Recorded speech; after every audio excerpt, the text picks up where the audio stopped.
Now we're on to section 3 of the Sweet Shop blanket, and of course more squares. This is my collection speared onto my knitting needle, ready to start joining for this round. And we're going to be doing something just a little bit different for the join for this, but I thought I would let you see what my yarn kebab looks like. Again, these ends are just the outer ends that will be sewn in after the squares have been joined. Everything else has been finished off beforehand. Now for this section, for joining this section of squares, I've gone back to check my blanket, and there's the stitch marker, so I know that this is the right way up for my blanket. And I'm going to be attaching around the edge once more, but this time, instead of doing the continuous join as you go, I'm going to be joining each square separately with a different colour. Now, my thought behind that was that we've got quite, in this part of the blanket, we've got quite a lot of the off-white and the pale silver, and I just thought for this particular round I would introduce a little bit more colour. Now, the squares, of course, are exactly the same as the previous squares, and you know, making sure that your plain is alternating. We've got the print here and the print here, but that's a plain one, and this next one will be a plain one. And of course, the pattern will give you the list of squares to make in the different colours and in the right order, so you don't need to worry about that. I've started to join this square. Let's move this up a little bit so that you can see it. I've started to join this square with the dark lilac, and it's exactly the same way as we started to join all the other squares. It's still a half treble stitch, and of course we put in half the corner down at the bottom, and then work up the side and start to attach it to the blanket exactly the same way. So I will come down to this point and we'll take it from there. I've stopped just when I've done the first 3 half trebles of this bottom corner, because that's where I stopped when I was doing the continuous join as you go. But in actual fact, for this what is called simple join as you go, I'm actually going to come along the bottom and finish off the lilac on the first square. So I'll just run along here just now. I'm not swinging the whole blanket round, so it's looking a bit twisted at the moment, but I think you can see what I'm doing. I'm just coming along. I've completed my first square now, and I'm ready to start joining the second square. This happens to be the one with the pale pink centre, and I've chosen the deeper pink for the join for this one. The only difference after this first square and for each square from now on is that you'll be starting your join in a different corner. You're not going to start in the bottom right corner, but in the bottom left. So I've attached my yarn, or I'm in the process of attaching my yarn to that corner. So I'll just need to make my first side with the half trebles as usual.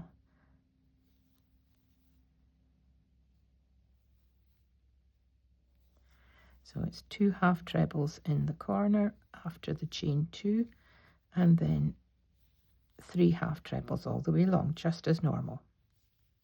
So I'm going to do that and come back when I'm ready to start joining to the square. Here's the first side of my second square done, and I've got as far as the first 3 half trebles in the corner, and I'm going to swing this back round so that it's going to meet up with the corner of the first square, and I'm going to put my hook into that corner and slip stitch.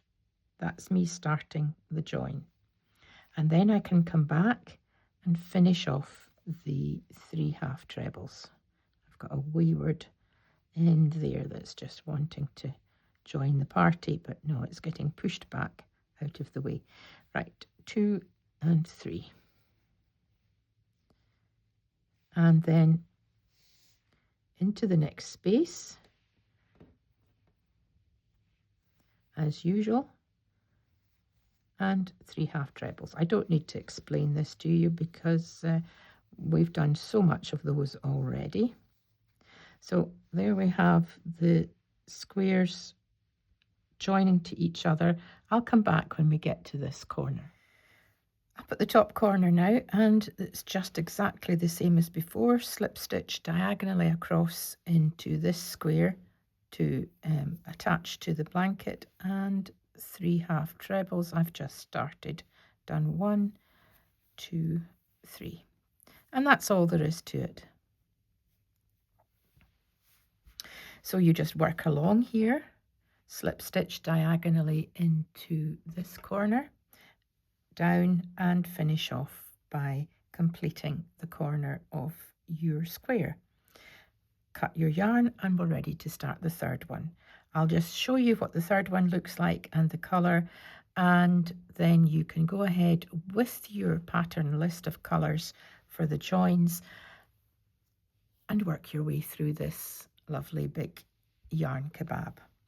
You'll go all the way round and back to the beginning.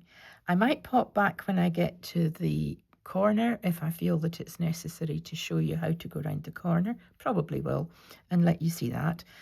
And the beauty, okay, the downside of individual joining means that you've got a starting and a finishing yarn to sew in on each square.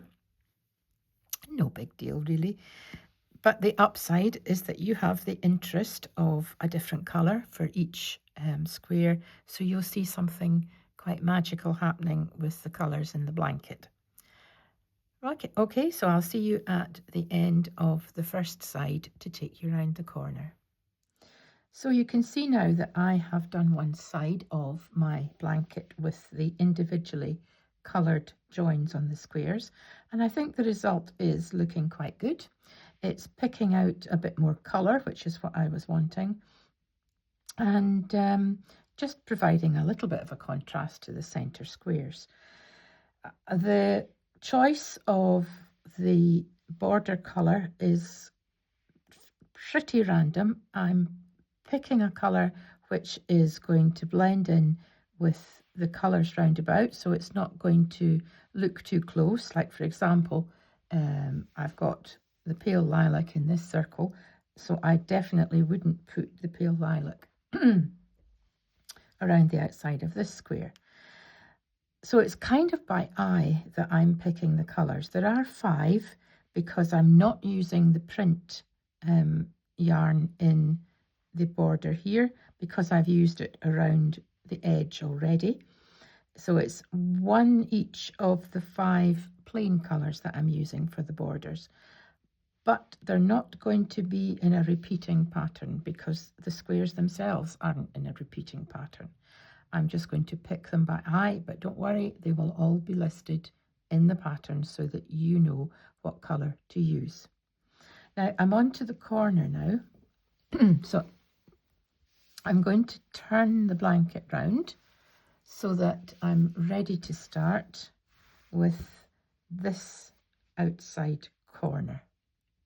Let's see if I can get this into the picture. There we go. And the colour I'm going to use to join is the darker lilac. And what I'm going to do is, there's nothing different about the corner. I'm just going to start. You can start here as you did with the other squares, but you would need to work 2 sides first and then come along and back down to meet it.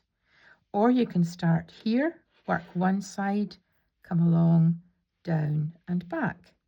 Really doesn't matter. I will start with, I'll just do 1 side just to let you see it. And it's just exactly the same thing. I'm going to slip stitch into the corner of the square, work along, slip stitch into the diagonally opposite corner and then come down and back. So I'll just start that for you.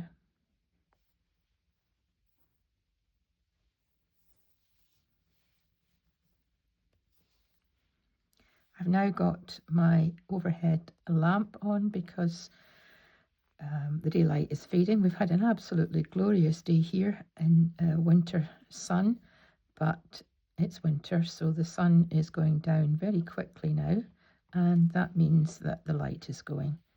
So the colours do change a little when I put the lamp on, but that shouldn't affect the tutorials.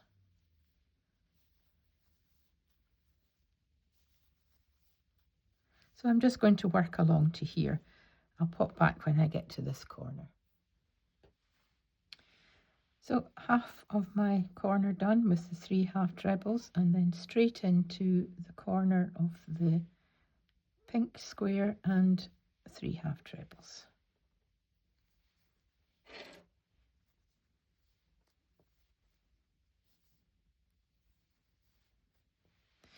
And then off we go again.